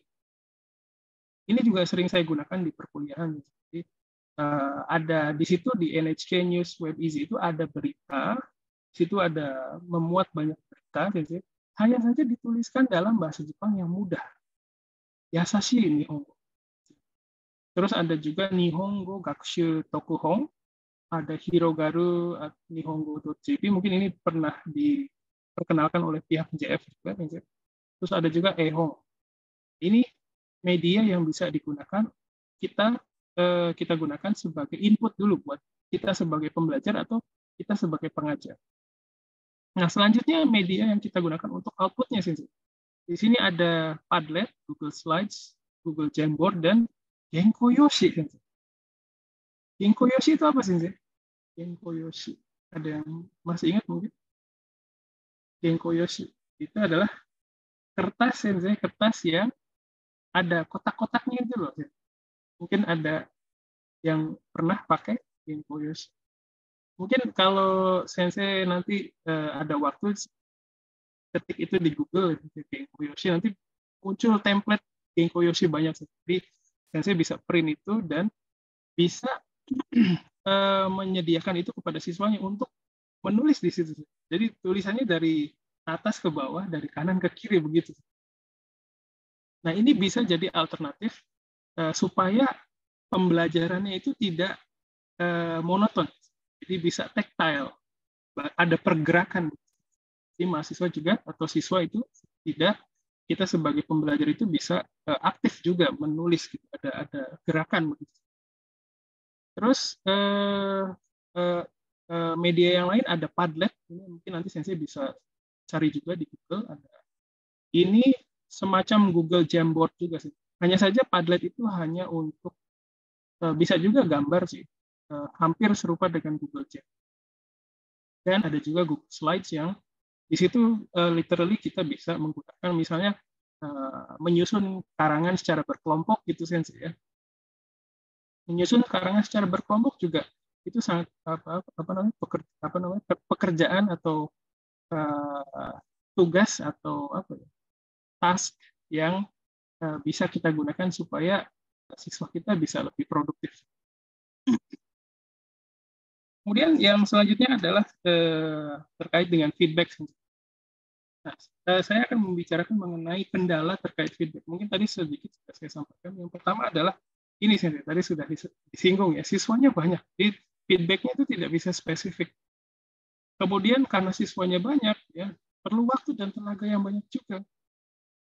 Terus, sementara kita ruang di hati kita tuh ada ruang buat keluarga juga, ada ruang buat ayang juga sih, ada ruang buat belanja juga ya, ada ruang buat Shopee juga mungkin ya. Kalau saya Tokopedia sih. Jadi ruang kita terbatas ya, jadi sangat sulit memberikan feedback. Kemudian sebenarnya kalau kita mengkoreksi sisi gramatikal dari sebuah sakubung, itu tidak menjamin si siswa yang kita koreksi itu bisa selanjutnya itu bisa benar gitu. Ini bukan hanya sekedar pengalaman ya, tapi sudah ada penelitiannya yang menyampaikan bahwa koreksi gramatikal itu tidak menjamin bahasa Jepang atau bahasa asing siswanya itu bisa terkoreksi. Jadi itu sudah ada penelitian juga. Jadi kadang udah dikoreksi pun muncul lagi kesalahan. Mungkin saya pernah ngalamin gitu ya. Ada mungkin ya. Kemarin kan udah diomongin yang ini, kenapa kamu bikin lagi kayak gini gitu ya. Mungkin ya. Nah itu memang sejatinya alamiahnya begitu, Sensei. Di sini ada Sensei yang suka dance K-pop, ada? Belum ada, Pak Hargo mungkin. Sebenarnya dia suka dance K-pop. Misalnya kalau dance K-pop kan kita tahu ya gerakannya banyak. Kita udah hafal, tapi pas prakteknya suka lupa misalnya, atau tari tradisional juga sama. Nah itu literally sama dengan kondisi seperti itu. Jadi kita udah tahu, sebenarnya paham, tahu, tapi karena hal yang diperhatikan itu banyak waktu kita menyusun dalam bahasa asing, dia tidak punya ruang di hati yang cukup untuk itu, makanya terjadilah kesalahan. Terus selain itu ada juga ini, Sensei, rendahnya kesadaran terhadap mistake dan error. Ini sebenarnya kesalahan yang kita buat sebagai pembelajar bahasa asing. Itu sebenarnya ada juga peneliti yang melihat itu sebagai itu bukan kesalahan, itu proses menuju kebenaran gitu. Nah, kesalahan yang kita lakukan ketika membuat atau menghasilkan bahasa asing itu sebenarnya ada dua jenis. Ada namanya mistake, istilah ilmiahnya, ada juga yang disebut error. Mistake itu adalah kesalahan yang dibuat karena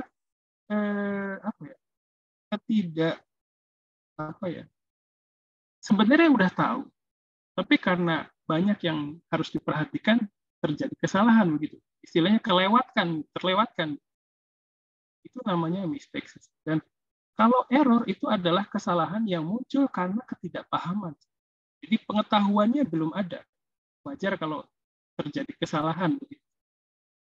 Kemudian error ini juga sebenarnya ada dua. Ada intra-language error, ada juga inter-language error. Ada error yang disebabkan karena keterlibatan bahasa asing lain. Misalnya kita membuat kesalahan karena kita menggunakan tata bahasa Indonesia, tapi dalam bentuk bahasa Jepang. Nah, itu ada keterlibatan bahasa lain di dalam error kita. Ada juga intra-language error yang berasal dari pemahaman kita terhadap bahasa tersebut. Misalnya, contoh yang paling gampang itu, misalnya, Kino pang o tabemasu. Kira-kira errornya di mana? Kino pang o tabemasu.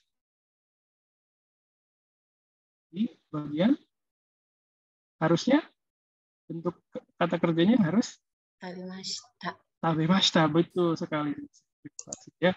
Tapi karena kita mungkin karena lagi tidak ada ruang di hati yang cukup untuk bentuk lampau, karena di dalam bahasa Indonesia memang tidak ada lampau, jadi kita lupa mengganti itu. Nah, itu bisa disebut dengan intra-language error.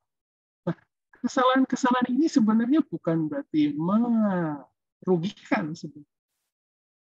Sebenarnya kesalahan dalam proses berbahasa asing merupakan bukti bahwa kita sebagai pembelajar itu sedang mempraktekkan teori yang kita gunakan, yang sudah ada di dalam kepala gitu. Dan itu sulit untuk dinilai sebagai sebuah kesalahan. Jadi kalau saya lihat sakubungnya siswa itu, kadang dia lupa bentuk lampau, tapi di kalimat selanjutnya itu benar. Makanya kita tidak bisa dengan mudah menyatakan bahwa ini kamu salah gitu. Kalau seperti itu agak jadi kalau misalnya kita punya sudut pandang yang lain mengenai kesalahan berbahasa, itu kita akan lebih mudah menerima kondisi kemampuan bahasa Jepang siswa kita sendiri, atau kemampuan bahasa Jepang diri kita sendiri. Jadi akan lebih memudah, oh saya bisanya sedikit, ya nggak apa-apa, namanya juga usaha. Jadi ada istilahnya kalau bahasa Jepang ada iwake-nya. Gitu. Nah, terus ini kan kendalanya, selanjutnya adalah solusinya. Sama seperti yang tadi sudah saya sebutkan ya, kita bisa memberikan feedback, tapi kita sederhanakan bentuk. Tidak usah terlalu detail, tidak usah terlalu sampai tulisan siswanya itu atau pakai tinta merah semua gitu ya. Nah, itu repot. Nanti kita sebagai manusia juga tidak bisa menjalani kehidupan. Terus kita juga bisa meningkatkan kolaborasi antar pembelajar. Jadi dengan bekerja sama, beban itu bisa terbagi. Kalau beban sudah terbagi, produktivitas bisa dibayangkan bisa meningkat. Jadi bekerja sama dengan sesama pembelajar itu silakan bisa ditingkatkan. Terus ini kadang kita juga perlu melatih siswa kita atau diri kita sendiri untuk menyadari kesalahan yang kita buat sendiri. Karena kalau kita menyadari kesalahan itu sendiri, itu akan menjadi sebuah proses yang terbaik dalam proses belajar. Sensei mungkin di masa lalunya ingat kan kesalahan-kesalahan yang pernah dibuat, terus kita belajar dari kesalahan itu kan ya. Nah itu Sensei sama. Jadi kalau kita bisa menemukan, ya, bisa menyadari kesalahan itu sendiri, itu adalah sebuah proses yang terbaik. Jadi makanya kita bisa berkolaborasi, ya, misalnya antara siswa, silakan cek tulisan teman kamu misalnya, itu sebagai sebuah contoh untuk menyadarkan siswa kita sendiri, ya, atau diri kita sendiri terhadap apa yang sudah berbuat, men-scanning sendiri. Terus yang terakhir, Sensei, tidak perlu terburu-buru. Kadang dulu, ya, saya pernah ngajar itu, jadi saya proses ngajar sakubung juga, Sensei, bukan berarti lancar terus, Sensei. Banyak juga nayaminya, ya, ada banyak susahnya juga, Sensei. Nah, salah satunya adalah dulu saya ngajar satu mata kuliah, satu jam pelajaran itu harus jadi satu sakubung misalnya. Nah, itu dulu seperti itu. Tapi sekarang udah enggak. Saya lebih, kita relax, ya, santai, pelan-pelan, nggak usah terburu-buru. Mungkin supaya ada ruang di hati yang cukup untuk memproses informasi yang kita produksi. Jadi itu, Sensei, ya, kita sudah melihat ada kendalanya apa saja, teorinya supaya bisa menulis itu apa saja, terus prakteknya hal-hal konkret yang bisa kita lakukan juga sudah disebutkan tadi, dan terakhir mengenai media yang bisa kita gunakan untuk input dan outputnya, dan sedikit share mengenai bagaimana melaksanakan feedback supaya kita sebagai pengajar atau sebagai pembelajar bisa melihat sakubung ini nggak terlalu kompleks, nggak terlalu susah, beban kita bisa berkurang. Nah, materi ini juga nanti bisa di-share oleh pihak panitia dalam bentuk PDF, jadi kalau misalnya itu bisa lihat. Kemudian nanti rekaman video ini juga rencananya akan dimuat YouTube-nya, channel YouTube-nya Kodi Bahasa dan Kebudayaan Jepang Unsada. Jadi nanti misalnya ada sensei temennya yang mau ikut terus melewatkan sesi ini, bisa belajar dulu dari video tersebut, video ini hari ini. Terus ini referensi yang saya gunakan, ada beberapa yang mungkin belum saya masukkan sebenarnya, nanti bisa saya cantumkan lagi. Itu saja dari saya, mohon maaf agak lama. Terima kasih. Wassalamualaikum warahmatullahi wabarakatuh. Terima kasih.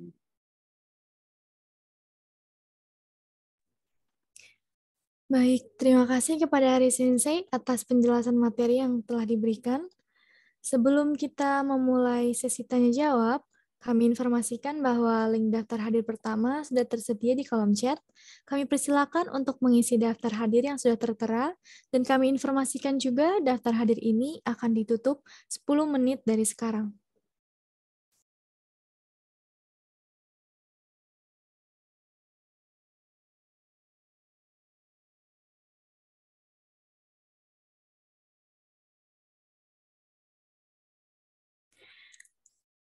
Dan kepada para peserta yang sudah mengisi daftar hadir dan juga mungkin sudah punya pertanyaan, silahkan boleh langsung ditanyakan lewat kolom chat Zoom.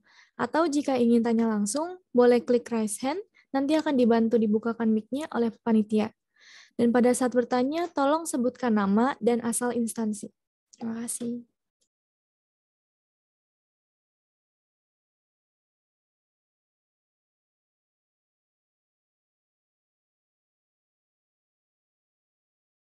Kalau belum ada yang bertanya, boleh saya tanya. Kira-kira yang di sini paling lama pengalaman mengajarnya berapa lama sih? Mungkin bisa cerita pengalaman mengajar sebagai pengajar yang 10 tahun lebih ada kali.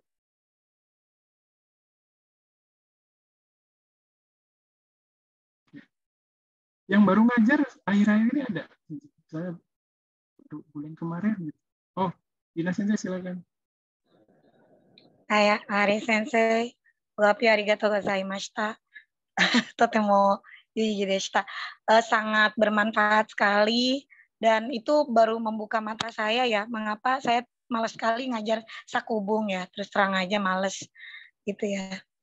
Tapi tadi mendengarkan paparan dari Ari Sensei tadi, saya udah lihat, ya, saya banyak sekali kekurangan dalam mengajar.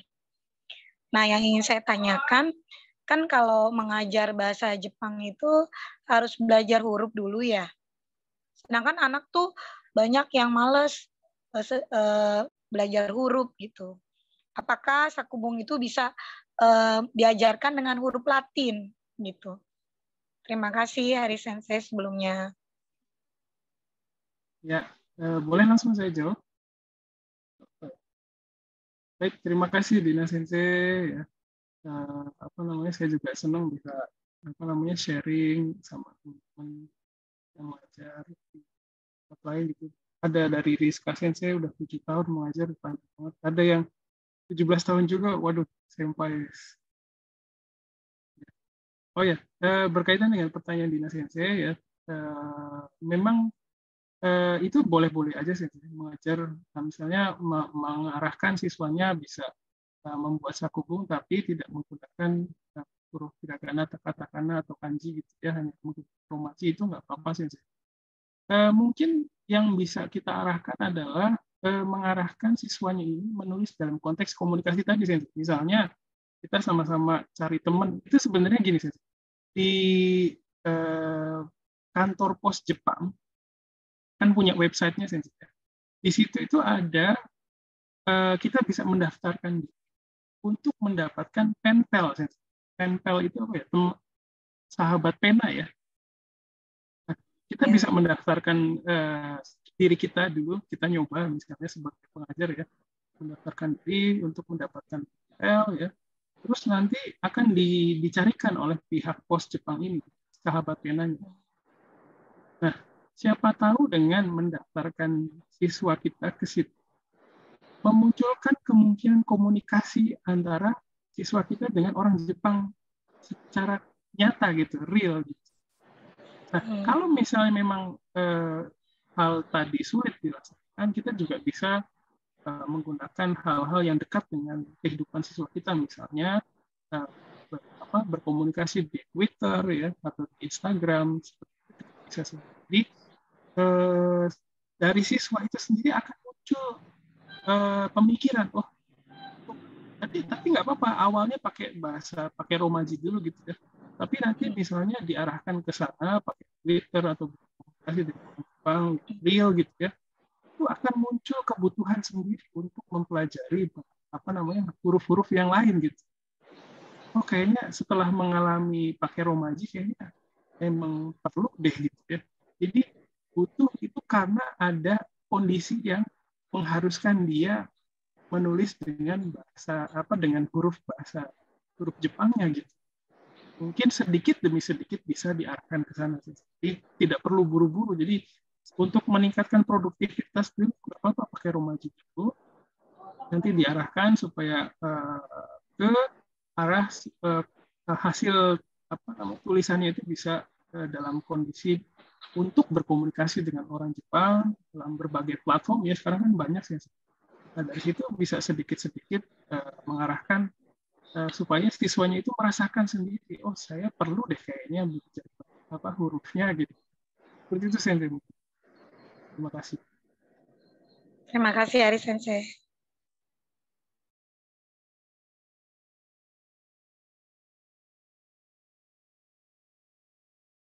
Ada dari Budi Sensei, 15 tahun ya mengajar di SMA ya. Hebat, keren, senpai. Terus ada pertanyaan dari Siti Aisyah Sensei kayak langsung ke saya. Izin bertanya Sensei, adakah contoh format kategori yang untuk penilaian sakubung yang sederhana untuk bisa digunakan di SMA? Sementara ini tidak ada Sensei. Jadi saya pikir kalau pakai penilaian juga bagus Sensei ya. Hanya saja kalau kita sebagai pengajar terlalu detail gitu ya dalam penilaian, kadang kita juga istilahnya membebani diri kita sendiri dengan tugas yang lain gitu. Nah itu kalau saya itu sama sekali tidak membebani diri saya dengan misalnya harus begini itu enggak. Yang penting siswanya atau diri kita itu bisa produktif dulu aja, nggak apa-apa. Nanti kalau memang dibutuhkan penilaian, saya pikir setelah tingkat produktivitasnya naik sedikit, itu Sensei akan mendapatkan gambaran sendiri. Kayaknya perlu penilaian bagian ini deh. Seperti itu Sensei. Terima kasih sudah satu.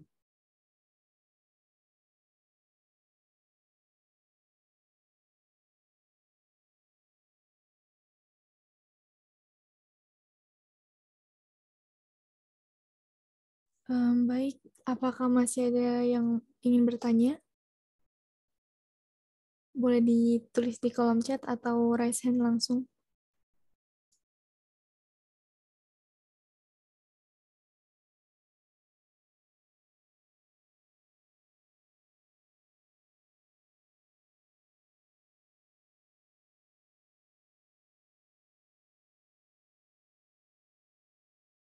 Silakan, kita Sensei. Terima kasih, izin Sensei. Dari pengalaman saya beberapa tahun pembelajaran berkaitan dengan satu kebun, justru saya memberikan instruksi kepada siswa bahwa saat membuat kebun, buatlah dalam bahasa Indonesia terlebih dahulu, dengan harapan tinggal menerjemahkan. Tapi betul seperti yang saya sampaikan, ketemulah kosakata yang apa ini belum dipelajari atau akhirnya malah melebar ke materi lain. Lalu apakah hal tersebut kurang baik atau gimana? Nah, yang kedua, saya mohon maaf, misalnya lagi saya memberikan satu kebun dengan tugas, saya memberikan teks dalam bahasa Indonesia dengan harapan siswa bisa menerjemahkannya dalam bahasa Jepang seperti pemahaman saya sebagai guru. Untuk hal seperti itu bagaimana? Tambahan juga yang dari Sensei tadi, bahwa salah satunya dengan penggunaan template ataupun berupa pertanyaan lalu jawaban dan ubah menjadi sebuah karya sederhana, itu saya termasuk jarang menggunakan Sensei. Jadi karena 1 jam pelajaran 1 minggunya, target belajar saya tidak banyak. Oleh karenanya, apakah yang tadi saya tanyakan, saya memberikan pemahaman kepada siswa Indonesianya dulu. Ternyata betul ada pada pola pembuatan kalimatnya kesana kemari. Terima kasih. Baik, terima kasih Ita Maria Sensei. Jadi dulu juga mungkin saya pernah begitu Sensei. Jadi membuat karangan dan proses. Saya juga pernah dulu itu sebagai pembelajar, sebagai pengajar juga pernah mengajari. Saya memberikan pelajaran ke arah seperti itu ya. Tapi setelah beberapa lama mengajar sakubung itu pada dasarnya gini Sensei. Kalau kita memberikan membuat sakubung dan bahasa Indonesia itu, pertama risiko yang sudah mungkin saya juga alami melihat siswanya itu menggunakan bahasa Jepang yang sebenarnya tidak ketahui begitu. Nah, apa yang terjadi di dalam diri siswanya itu mungkin adalah dengan kondisi seperti itu dia seperti meminjam pengetahuan gitu tempat lain begitu saja. Hanya saja karena itu bukan miliknya, jadi tidak menjadi miliknya begitu saja. Jadi tidak menempel begitu. Jadi, kita terus mengkondisikan siswa kita tuh mau tidak mau harus memasukkan kosakata baru, sementara kita sebagai manusia itu punya batas. Mungkin kadang kita lupa ya, kita sendiri punya batas gitu. Nah, dengan kondisi tersebut itu ada kemungkinan siswanya terus menumpuk pengetahuan yang sebenarnya dia tidak gunakan sehari-hari. Nah, itu mungkin bisa mengarahkan menjadi distraksi. Sebenarnya kita mau mempelajari bahasa Jepangnya sederhana aja, tapi karena terus menumpuk ya bahasa Jepang yang mungkin tidak digunakan sehari-hari atau mungkin belum dipelajari, itu menjadi distraksi dan mengganggu fokus siswa tersebut dalam mempelajari yang sebenarnya harusnya yang dekat dengan kehidupan dulu sebagai seorang siswa. Jadi kalau saya kebetulan di waktu S2 itu belajar mengenai proses pemerolehan bahasa asing.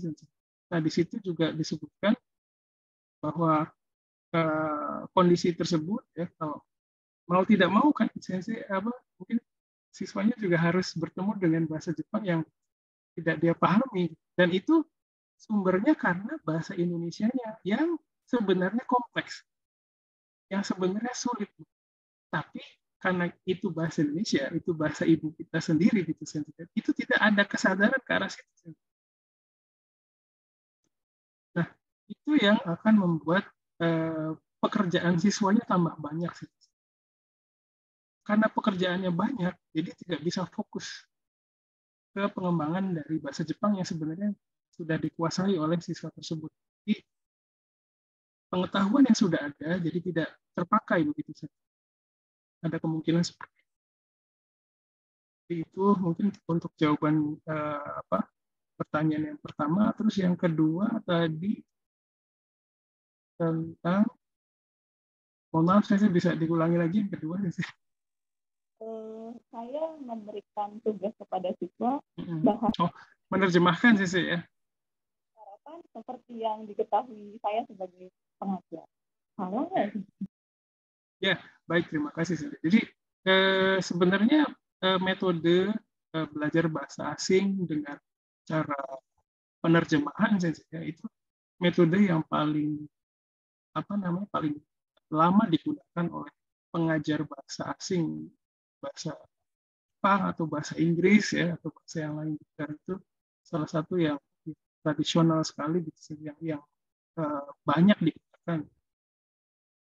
Hanya saja kembali lagi ke, kalau dilihat dari proses orang menguasai bahasa asing, itu kadang memang kalau bukan dalam bentuk komunikasi, itu sangat sulit untuk kita kuasai. Karena pada dasarnya manusia itu belajar dari hal yang pernah saya pelajari,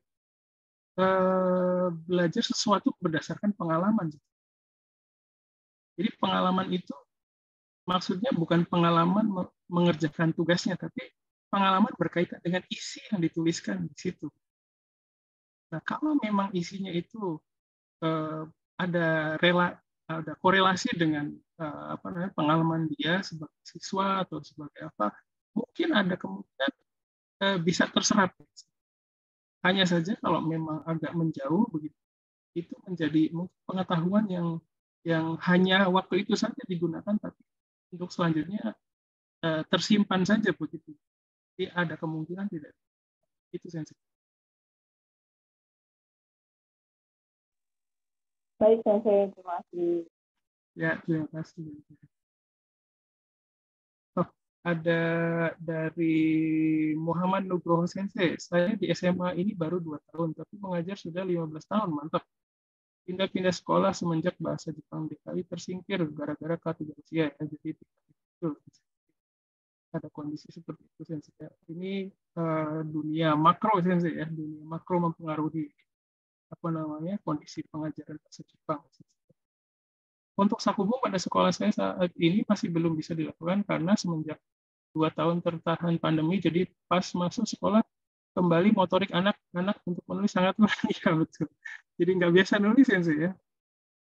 Tapi mungkin bisa dimanfaatkan Sensei, menulis dengan jempol dengan memanfaatkan smartphone ya. Jadi dulu waktu mengajar, ini sekarang saya mengajar sakubu di kuliah juga sama saya nggak menulis gitu saya, tapi menggunakan smartphone, menggunakan laptop gitu ya. Jadi memperdayakan yang siswanya bisa dulu saya.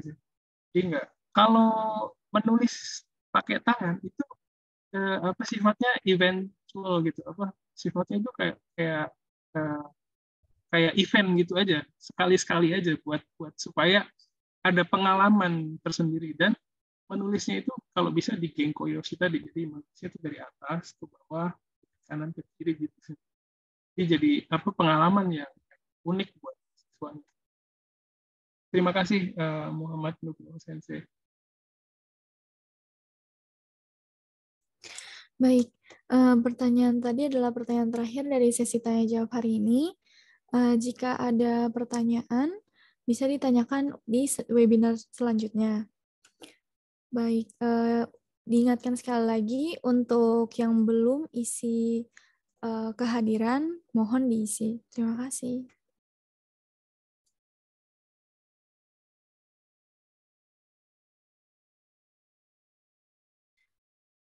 Baik. Saya boleh ngobrol sedikit lagi? Hai. Ya, terima kasih. Pertama saya ucapkan terima kasih untuk sensei-sensei yang sudah di sini. Sekali lagi, saya posisinya itu sebagai sesama pengajar sama dengan sensei-sensei di sini masih berusaha juga sensei, masih bingung juga kadang ya menghadapi siswa, menghadapi pembelajaran, bagaimana caranya supaya saya sendiri bisa nulis dengan baik gitu sensei. Jadi ini adalah sesi ini ya, berbagi pengalaman saja sensei. Jadi saya pikir sensei-sensei juga punya pengalaman yang lebih banyak dari saya menangani siswa yang 10% minat tapi 90%-nya nggak minat. Nah itu juga sebuah pengalaman yang pernah saya alami juga, dan itu sebuah hal yang sulit sekali sensei. Jadi sensei-sensei juga pasti punya pengalaman yang bisa di-sharing mengenai ini ke depannya. Jadi silakan nanti jangan sungkan untuk berbagi pengalaman sensei, karena saya juga terus terang masih belajar dan berharap bisa belajar dari sensei-sensei yang ada. Terima kasih.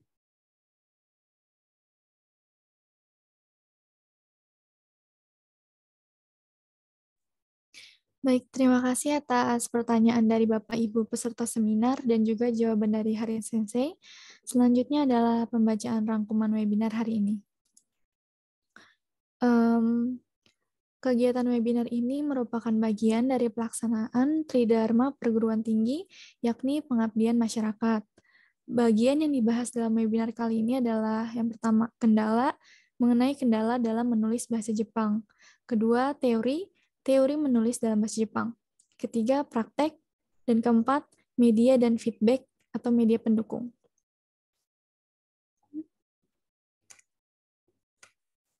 Untuk kendalanya, dari sisi pembelajar, tidak biasa membaca dan menulis.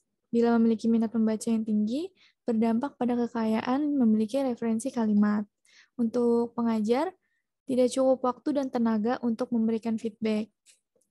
Lalu bagaimana teori dalam Sakubung? Teori dari pembelajar itu banyak membaca, sehingga akan banyak memiliki referensi. Untuk teori dari pengajar, memberikan fasilitas membaca, memiliki waktu untuk proses menerima input. Dan untuk praktek, hal konkret yang bisa dilakukan, misalnya penggunaan template dan menyusun sakubung dari pertanyaan. Untuk penggunaan template,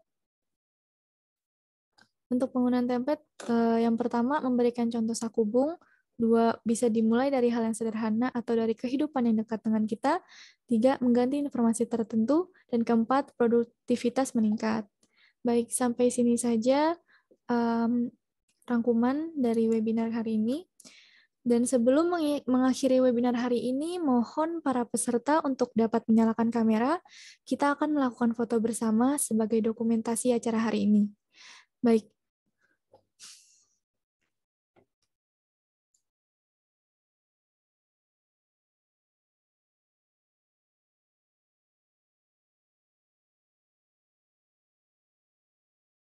Baik. 1, 2, 3. Sekali lagi. 1, 2, 3.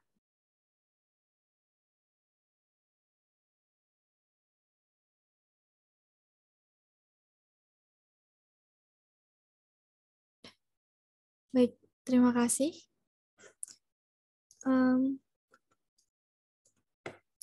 Baik, terima kasih kepada para peserta atas ketersediaannya untuk melakukan foto bersama.